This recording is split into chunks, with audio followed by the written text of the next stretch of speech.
नमस्कार, बहुत स्वागत है आप सभी का। मैं हूं आपके साथ सिरांधा। सरायकेला चाईबासा रोड पर टांगरानी के पास सड़क किनारे खड़े डंपर से टकराने से बाइक सवार युवक दिनेश मुंडा की मौत हो गई।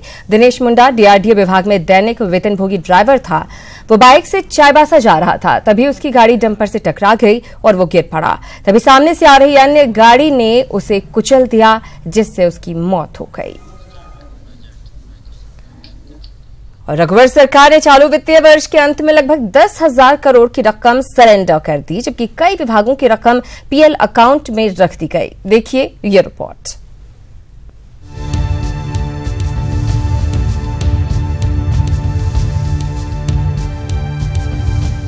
रघुवर सरकार वित्तीय अनुशासन का पालन करने में एक बार फिर फिसड्डी रही। 75,000 करोड़ रुपए के सालाना बजट और 3 अनुपूरक बजट की रकम मिलाकर 81,000 करोड़ से ज्यादा का बजट हो गया था। लेकिन लाख कोशिशों के बावजूद इस साल भी हालात नहीं बदले और 15,000 करोड़ से ज्यादा की रकम सरेंडर करनी पड़ी। कृषि विभाग सबसे फिसड्डी रहा और 45% रकम ही खर्च कर पाया, जबकि कल्याण विभाग 60, ग्रामीण विकास विभाग 65 और जल संसाधन विभाग 79% रकम ही खर्च कर पाया। पीएल अकाउंट में पैसे जमा किए जा रहे हैं। 500 करोड़ रुपया तो पिछले 4 दिन में रिलैक्सेशन के बाद जारी हुए हैं, जिसमें पहले कहा जाता था कि 15% से ज़्यादा मार्च महीना में खर्च नहीं होगा, जो तय है पहले से। लेकिन उसमें भी सरकार ने छूट दी है। कहीं ना कहीं कोशिश हो रही है आंकड़ा बढ़ाने का। हालांकि पीएल अकाउंट में पैसा डाला जा रहा है, ये भी वित्तीय अनियमितता तो नहीं कहेंगे, लेकिन अनुशासनहीनता है, वित्तीय अनुशासनहीनता का ये मामला है। लेकिन ऐसा ही चल रही है। सरकारी नीतियों के चलते कई विभागों का राजस्व घटता जा रहा है। महिलाओं को 1 रुपए में रजिस्ट्री की सुविधा देने की योजना के चलते निबंधन का राजस्व 900 करोड़ की तुलना में घटकर 446 करोड़ रुपए रह गया। शराब बेचने की सरकारी व्यवस्था के चलते उत्पाद विभाग के 1600 करोड़ के लक्ष्य की तुलना में राजस्व वसूली महज 825 करोड़ रुपए रही। इसी तरह वाणिज्य कर विभाग के 15,500 करोड़ के लक्ष्य की तुलना में महज 9600 करोड़ की राजस्व की वसूली हो सके। खान, परिवहन और भू राजस्व विभाग भी फिसड्डी रहा। अनुमान फेल हो जाता है। हम टारगेट फिक्स करते हैं किसी चीज का कि इतना करोड़ रुपए हमारी आमदनी होगी, वो आमदनी नहीं हो पाती है, तो आप कहेंगे कि आप फेल कर गए। बहरहाल लाख प्रयास के बावजूद झारखंड में वित्तीय प्रबंधन के हालात सुधरने का नाम नहीं ले रहे। राजेश कुमार, न्यूज़ 18, रांची। और वित्तीय वर्ष के अंतिम दिन करीब 10,000 करोड़ रुपए सरेंडर होने से झारखंड सरकार के वित्तीय प्रबंधन पर गंभीर सवाल खड़े हो गए हैं। दरअसल इतनी मोटी रकम सरेंडर होने के साथ साथ कई विभागों की बड़ी रकम भी पीएल खाते में डाल दी गई है। ऐसे में सरकारी अधिकारियों की मंशा पर सवाल उठ रहे हैं। वहीं रकम खर्च करने में कृषि विभाग फिसड्डी साबित रहा है। और रांची से हमारे सहयोगी राजेश कुमार हमारे साथ जुड़ गए हैं। राजेश, सरकार वित्तीय तौर पर अनुशासित नहीं है, सरकार का प्रबंधन ठीक नहीं है, जिस तरह से ये बात सामने आई है, नजर आ रहा है।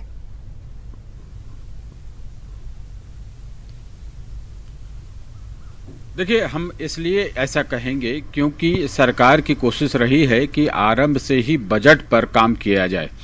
जैसा कि इस सरकार में यानी रघुवर सरकार में ये आरंभ से ही ये परंपरा रही है कि लोगों से मशविरा करके लोगों के बीच जाकर उनके सुझाव के अनुरूप बजट को तैयार करना, उनमें प्रावधान करना।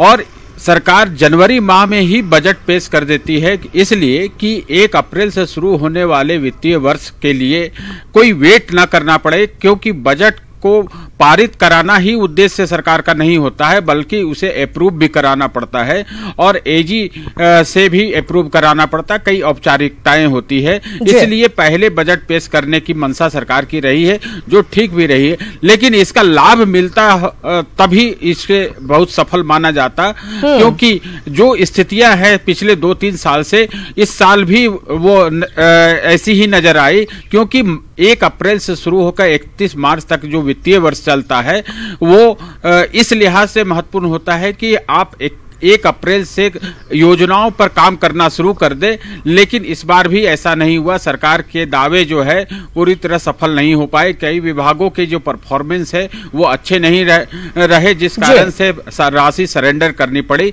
सरकार के मंत्री सीपी सिंह ने कहा कि सरेंडर करना अच्छी बात है, लेकिन पैसा बर्बाद नहीं किया जाना चाहिए। पीएल अकाउंट में पैसे ट्रांसफर करने की बात तब होती है जब पैसा को खर्च करना है, लेकिन हमारी व्यवस्था नहीं हो पाई, जिस कारण से 31 मार्च तक पैसा खर्च किया जाए, यानी उसे कैरी फॉरवर्ड किया जाता है। पीएल अकाउंट में पैसे योजना के नाम पर रख लिए जाते हैं। कहीं ना कहीं इसके लिए सरकारी अधिकारी भी जिम्मेदार हैं। अप्रूवल हो जाता है और बिल्कुल देखिए क्या है कि जो बजट अप्रूव होता है और जिस पर काम होना चाहिए और समय पर उस पर अगर काम हो तो पैसा जरूर एग्जॉस्ट हो जाएंगे, यानी खर्च हो जाएंगे। और अगर पैसा खर्च नहीं होता है तो इसका मतलब है कि जो वित्तीय प्रबंधन है उसमें कहीं न कहीं खामी है। बजट एक अनुमान है और एक अनुमान 1 साल का होता है कि हम ये काम करेंगे, इस योजना पर खर्च करेंगे, और अगर वो खर्च नहीं होता है तो इसमें सरकार के अधिकारी जो हैं, चाहे वो सचिव स्तर के हों चाहे वो कमिश्नर स्तर के हों, वो विफल होते हैं। इसलिए ये पैसा बचता है और उसे अंततः सरेंडर करना पड़ता है। ठीक है, पैसा सरकार का जो होता है वो सरेंडर होना कोई गलत बात नहीं है, लेकिन उसका सदुपयोग होता तो शायद इसका फायदा जनता को होता। राजेश, कृषि विभाग इस मामले में फिसड्डी रहा है। ऐसे में सवाल उठता है कि जो दावे किए जा रहे हैं कि किसानों के लिए ये काम किया जा रहा है, वो काम किया जा रहा है, नहीं किया जा रहा है काम।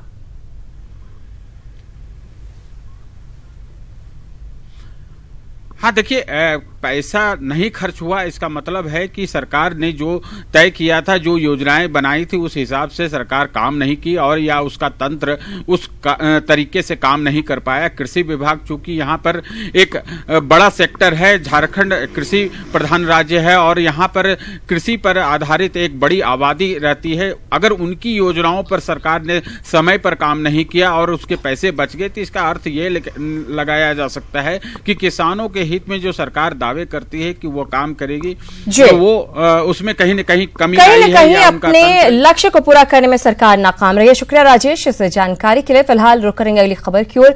दुमका ट्रेजरी से वित्तीय वर्ष के अंतिम दिन लगभग 38 करोड़ रुपए की निकासी हुई। देर शाम डीसी मुकेश कुमार दुमका कोषागार पहुंचे। कोषागार परिसर में सन्नाटा पसरा हुआ था। डीसी ने मार्च लूट की किसी भी घटना से इनकार किया।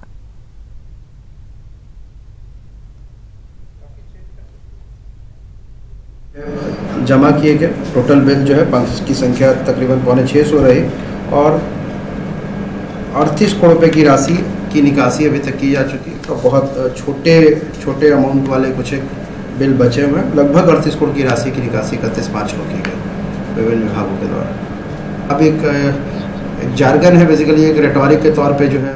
खबरों में आगे बढ़ेंगे। झारखंड प्रदेश कांग्रेस अध्यक्ष डॉक्टर अजय कुमार पर पार्टी नेता सुनील सिंह ने जान से मारने की धमकी देने का आरोप लगाया है। कांग्रेस नेता सुनील सिंह ने पार्टी के प्रदेश अध्यक्ष पर रांची के लालपुर थाने में एफआईआर भी दर्ज करवाई है। सुनील सिंह ने रांची के मोरहाबादी के कार्यक्रम के दौरान अजय कुमार पर धमकी देने का आरोप लगाया है। हालांकि डॉक्टर कुमार ने इन आरोपों को गलत बताया है।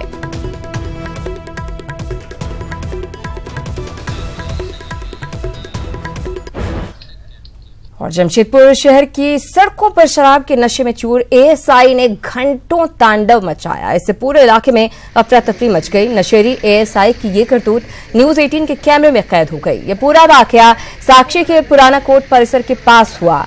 यहां से महज 100 मीटर की दूरी पर एसएसपी और डीसी दफ्तर है। इसके बावजूद दुस्साहसी शराबी एएसआई मनमानी करता रहा। न्यूज 18 ने बात करना चाहा तो कैमरे को गिरा दिया। हालांकि शराबी एएसआई ने खुद को मानगो थाने का छोटा बाबू बताया।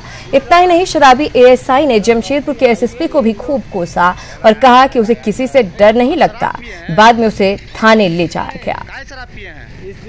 ड्यूटी बांटा क्यों ड्यूटी क्यों बांटा?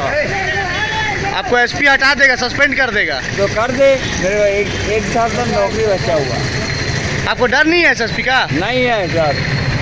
आपको सस्पेंड कर देगा? अरे कर देगा तो मेरा पैसा मिल गया।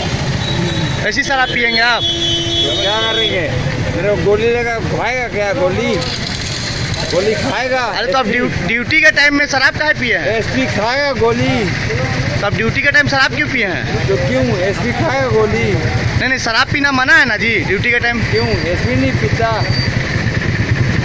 तो आप शराब क्यों पिए हैं? वो नहीं पीता।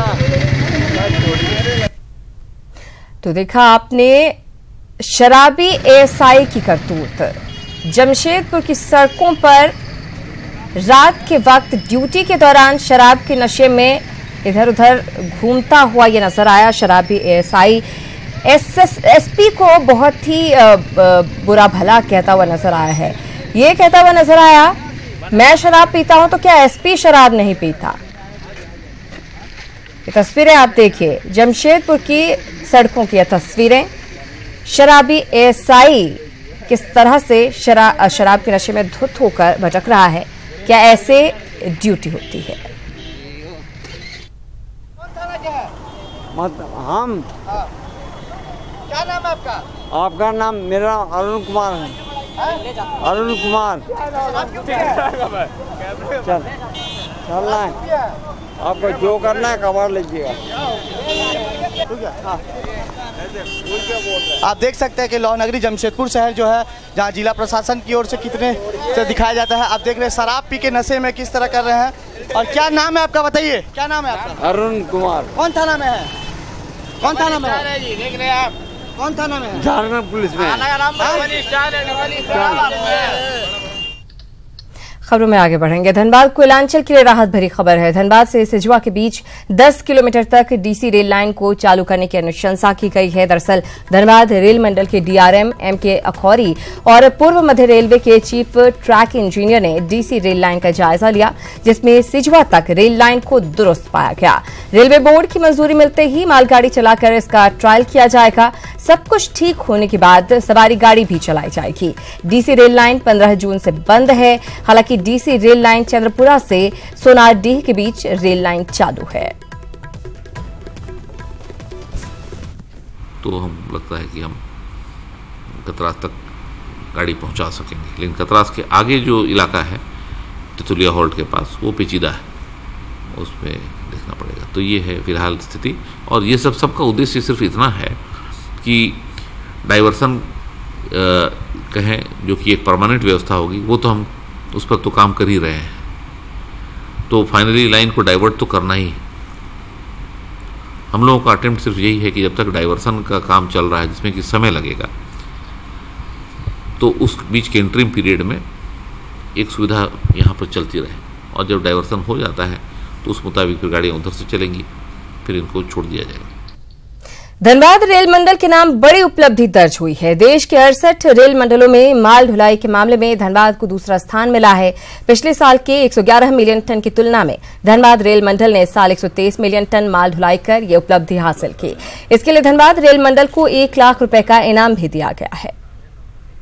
आज हमें लगता है कि हम 123 मिलियन टन के ऊपर जा रहे हैं। तो कुल मिला के इंक्रीमेंटल लोडिंग 12 मिलियन टन का हुआ है, उससे ज़्यादा ही का होगा।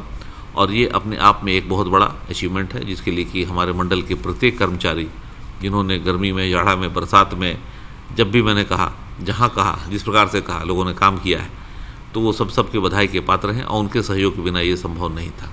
रांची पुलिस ने देर रात मोबाइल चोरी के आरोप में साहिबगंज के एक युवक को गिरफ्तार कर लिया। ये आरोपी किशोरगंज में शराब खरीदने वाले लोगों के मोबाइल चुराता था। गौरतलब है कि राजधानी में इन दिनों मोबाइल चोरी की वारदात काफी बढ़ गई है। ये शराब दुकान जगह बैठे रहता है और जो ऊपर पॉकेट में मोबाइल जाकर तो प्लास्टिक निकाल के ढाप के निकाल लेता है। हाँ, और ये दवा दुकान से सीसीटीवी में स्पष्ट फुटेज दिखाई रहा है, फुटेज दिख रहा है। हाँ, तो ये लोग पकड़ा, तो फिर हमको बताया, तो हम इसको, हाँ, मोबाइल भी लोगों के पास मिला। संथाल परगना के डीआईजी अखिलेश झा ने 20 पुलिस अधिकारियों और कर्मचारियों को आंतरिक सुरक्षा पदक से सम्मानित किया। इन पुलिसकर्मियों ने लगातार 2 साल तक नक्सल प्रभावित इलाके में बेहतर काम किया। इस मौके पर डीआईजी ने अन्य पुलिसकर्मियों से भी बेहतर काम करने की अपील की।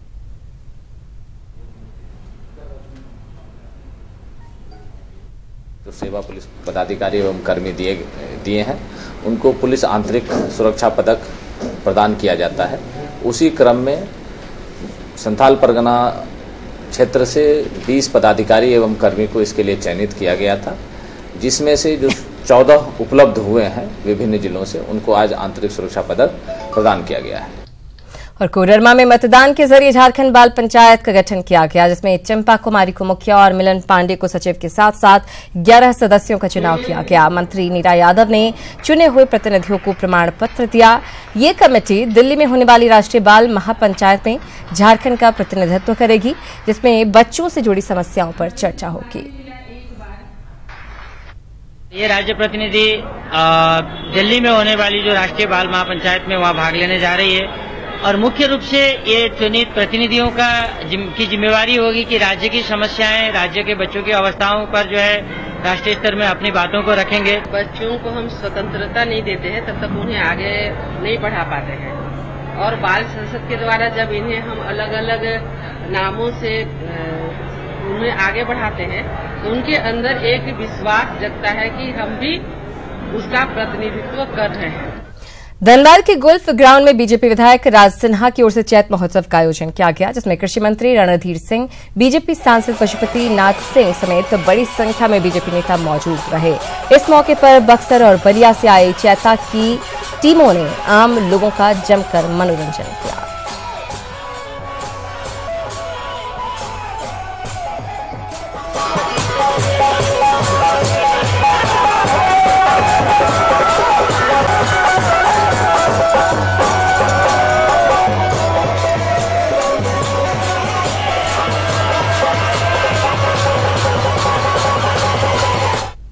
भोजपुरी संस्कृति जो हमारी है, मैथिली संस्कृति है, इस संस्कृति को बढ़ावा देने के लिए और एक तरह से जो लुप्त होने वाला ये चेता का जो अपना जो ये संस्कृति था उसको उठाने के लिए, आगे बढ़ाने के लिए हमारे यहाँ का स्थानीय विधायक ने बड़ा आयोजन किया है और हजारों की तादाद में आप देखें आज धनबाद शहर से लोग यहाँ आए हैं।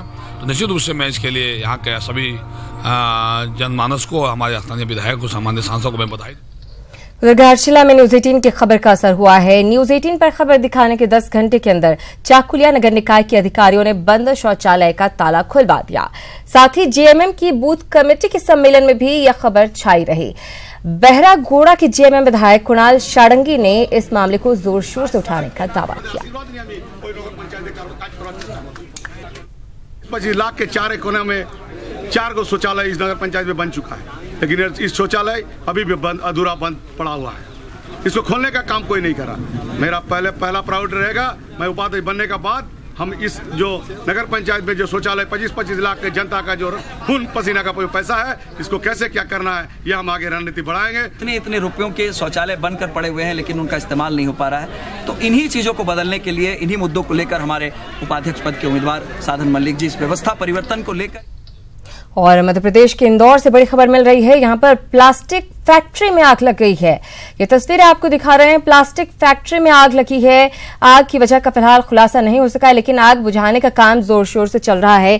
काफी मशक्कत यहां पर करनी पड़ रही है। फायर ब्रिगेड की टीम आग बुझाने की कोशिश में जुटी है। आग ने कितना भयावह रूप अख्तियार कर लिया, तस्वीरों के जरिए आप देख सकते हैं। ये सीधी तस्वीर आपको दिखा रहे हैं। आग बुझाने की कोशिश यहां पर की जा रही है। प्लास्टिक फैक्ट्री में आग लगी है। मध्य प्रदेश के इंदौर की तस्वीरें, जहां पर प्लास्टिक फैक्ट्री में भीषण आग लगी है और इसे बुझाने में काफी मशक्कत का सामना करना पड़ रहा है। बहरहाल रुक करेंगे अगली खबर की ओर। रांची नगर निगम के मेयर पद के कांग्रेस उम्मीदवार टॉर्च चुनाव चिन्ह लेकर चुनाव प्रचार कर रहे हैं। दरअसल तकनीकी वजहों से उन्हें कांग्रेस का चुनाव चिन्ह पंजा नहीं मिल सका। ऐसे में वो कांग्रेस का झंडा लेकर चुनाव प्रचार तो कर रहे हैं, लेकिन आम लोगों से टॉर्च निशान पर वोट देने की अपील कर रहे हैं। पूरे रांची को नगर निगम क्षेत्र जितने हैं वो हमारा टॉर्च छापे, टॉर्च से हम पूरा जगमगाहट करेंगे और भ्रष्टाचारी दूर करेंगे हम नगर निगम से। कोई दिक्कत नहीं, हमारा टॉर्च निशान है। अभी हम पंपलेट नहीं छपा है, पंपलेट छप रहा है, लेकिन हम कांग्रेस के ही प्रत्याशी है, ये जनता को हम बताना। उधर ओडिशा के मलकानगिरी में मृत बीएसएफ जवान पंकज के पार्थिव शरीर का पैतृक गांव में अंतिम संस्कार किया गया। इस दौरान उनके गांव देवघर के सारवा में पुलिस की ओर से उन्हें अंतिम सलामी दी गई। परिजनों ने पंकज की मौत को आत्महत्या मानने से इनकार कर दिया है और पूरे मामले की जांच की मांग की है। पंकज कुमार की गोली लगने से मौत हुई थी। सुप्रभात। झारखंड में फिलहाल इतना ही। खबरों का सिलसिला ब्रेक के बाद भी जारी रहेगा।